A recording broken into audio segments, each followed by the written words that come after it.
Купили пластиковое изделие? Посмотрите маркировку, узнайте, из какого материала он изготовлен и не вреден ли. Маркировка отмечается вот таким треугольником. Внутри треугольника цифра. Эта цифра и определяет, из чего состоит пластик. Если такого значка нет, оставьте изделие на полке. Давайте разберем, с каким пластиком мы чаще всего имеем дело. В конце ролика сами для себя решите, нужно ли вам разбираться в маркировках. Скажем сразу, каждый вид пластика вреден, но по-своему.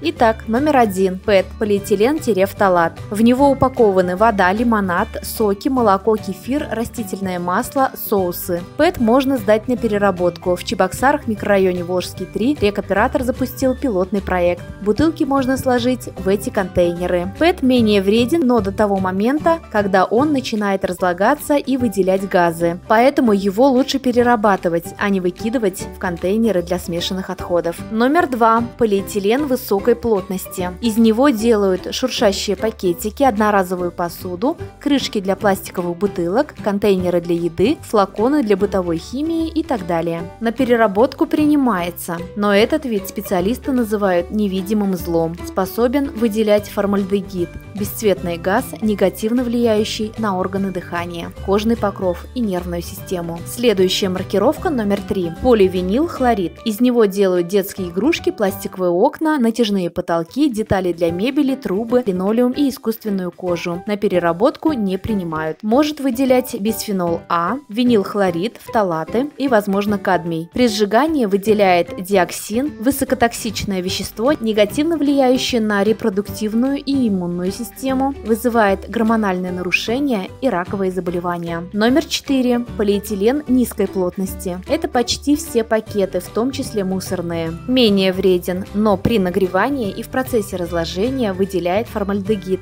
Номер 5. Полипропилен. Это стаканчики для сметаны, йогуртов, мороженого, упаковка для шоколадок, детские соски, упаковка для детского питания, подгузники и другое. Также при нагревании и в процессе разложения выделяет формальдегид. Номер 6. Полистирол. Непрозрачные одноразовые ложки, вилки и ножи, упаковка для яиц, сэндвич-панели, пенопласт. В контакте с некоторыми продуктами выделяет стирол, который отрицательно влияет на функцию печени и почек, на кровеносную нервную систему. Седьмой вид называют все остальное другое. Это поликарбонат, полиамид и другие виды пластмасс. На переработку не принимают, избегайте. После частого мытья или при нагревании выделяет бисфенол А или лаурен-9 бисфенол, который отрицательно влияет на мозг, репродуктивную и эндокринную системы. Но маркировки есть не на всех пластиковых носителях. В России нет законодательства, регламентирующего маркировку, и тем более осуществляющего контроль ее соответствия. Переработка пластика не решает всей проблемы бытовых отходов. Эко-советы от рекоператора. Избегайте пластика. Это самый простой и эффективный способ беречь себя и окружающую среду. Особенно остерегайтесь номера 3, 6 и 7. Не можете избежать? Тогда выбирайте номер 1, номер 2 или номер 4. После использования сдайте в переработку.